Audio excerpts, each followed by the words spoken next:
Corduroy by Don Freeman. Corduroy is a bear who once lived in the toy department of a big store. Day after day, he waited with all the other animals and dolls for somebody to come along and take him home.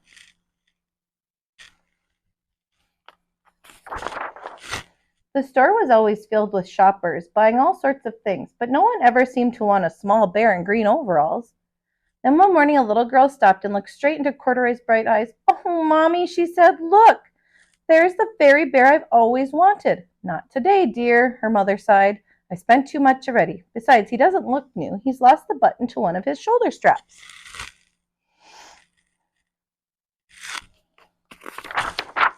Corduroy watched them sadly as they walked away. "I didn't know I'd lost a button," he said to himself.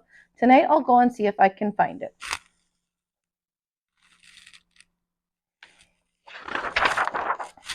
Late that evening, when all the shoppers had gone and the doors were shut and locked, Corduroy climbed carefully down from his shelf and began searching everywhere on the floor for his lost button.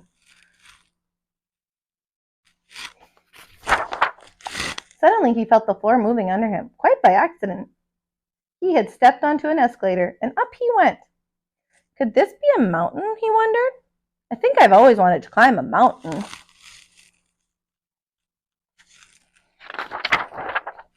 He stepped off the escalator as it reached the next floor, and there, before his eyes, was a most amazing sight. Tables and chairs and lamps and sofas and rows of beds. "This must be a palace," Corduroy gasped. "I guess I've always wanted to live in a palace."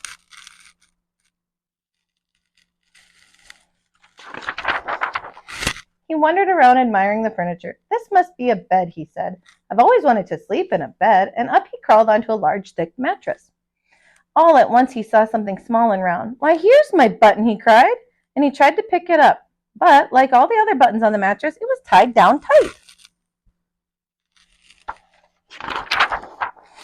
He yanked and pulled with both paws until, pop, off came the button, and off the mattress Corduroy toppled.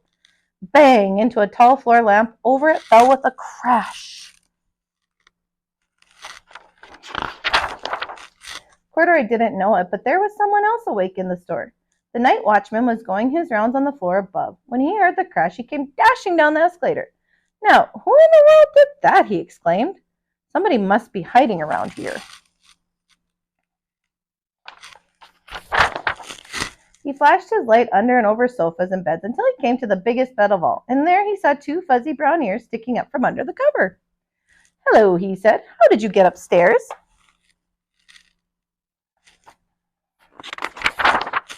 The watchman tucked Corduroy under his arm and carried him down the escalator and set him on the shelf in the toy department with the other animals and dolls. Corduroy was just waking up when the first customers came into the store in the morning, and there, looking at him with a wide, warm smile, was the same little girl he'd seen only the day before. "I'm Lisa," she said, "and you're going to be my very own bear. Last night I counted what I'd saved in my piggy bank, and my mother said I could bring you home."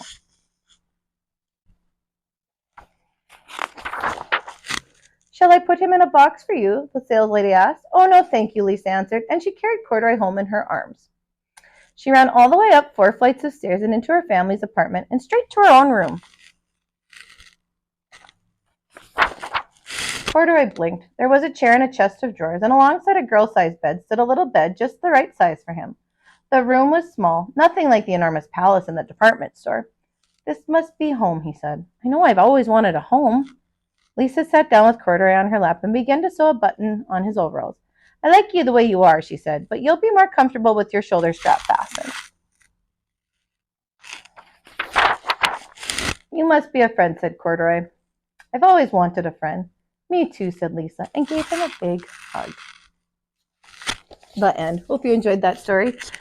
Make sure you go ahead and like and subscribe to my page, That Kinder Teach, and look forward to a new story from me every day. We'll see you next time.